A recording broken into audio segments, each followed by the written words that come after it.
born and raised in San Diego in California, and then I moved to New York City to get an MFA. It's the master's program in creative writing at Columbia in New York. And then after that, I became a book editor. I mean, I worked my way up, assistant, editorial assistant, associate editor, to become a book editor. So it was my day job to edit other people's books. But meanwhile, I was working on this novel in the mornings before work. I got the idea after reading a newspaper article following the 2004 earthquake in Indonesia. I read that one of the consequences of that earthquake was that it affected the rotation of the Earth, and it slowed it down. I mean, it sped it up by a tiny fraction, a few microseconds per day. And when I read that, I just found it so haunting that something that I had always assumed was fixed, you know, the rising and the setting of the sun every 24 hours, that even that was actually, there was a degree of uncertainty to that. So that was the kernel of it for me, and I wrote a short story then based on it. And then later I developed it into this novel. But it was always a young girl's perspective on that event.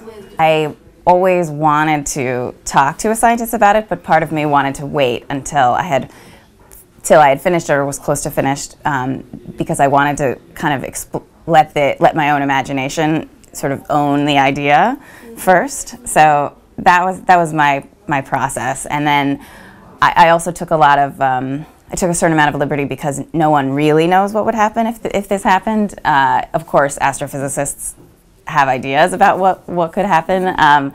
So I did some reading, and then at the end, when I had a full, complete draft, through my job, I found an astrophysicist who would read it for me, and I sent it off, and I was so nervous because I just was worried what if there was something that kind of could unravel the book. But luckily, a lot of the details that I had picked were close enough or within the realm of possibility that he sort of signed off. And then there were a few things that he helped me make more realistic. And then in a few cases, I felt like if it felt true to the book and real to the reader, it felt okay to me that if in theory an astrophysicist might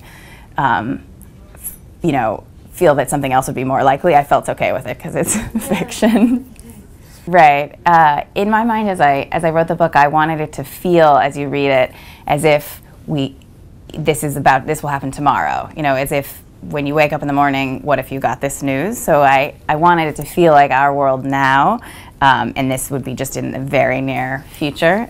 So I didn't identify exactly what year it's taking place because I wanted to just be the very near future, and it certainly applies now, and Well, I don't mind if people categorize it in the dystopia category.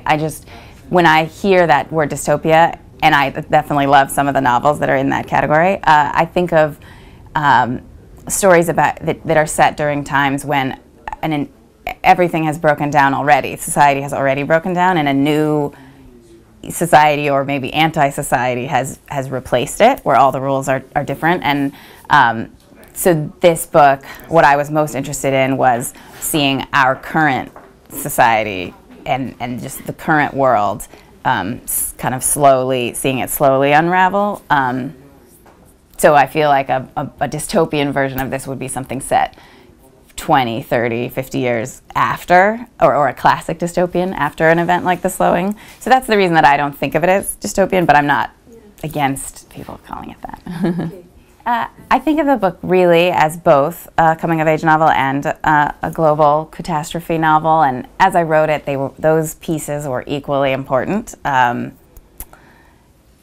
So it really is both. And in terms of the word miracle, to me, I liked the idea of using it just to mean, obviously it's not always positive in this book, but the idea of events that happen that break with our understanding of the rules of physical reality. So that's why I chose it to refer to the slowing. But I also felt that just figuratively, adolescence is a time when things are changing so fast in a way that kids are growing at seemingly impossible speeds, and everything is a surprise. You can't. It's so hard for an adolescent to predict how the next day is going to be, the next week, the next year.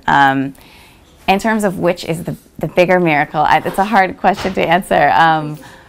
I liked the idea of writing about this global catastrophe through this small aperture of Julia's life.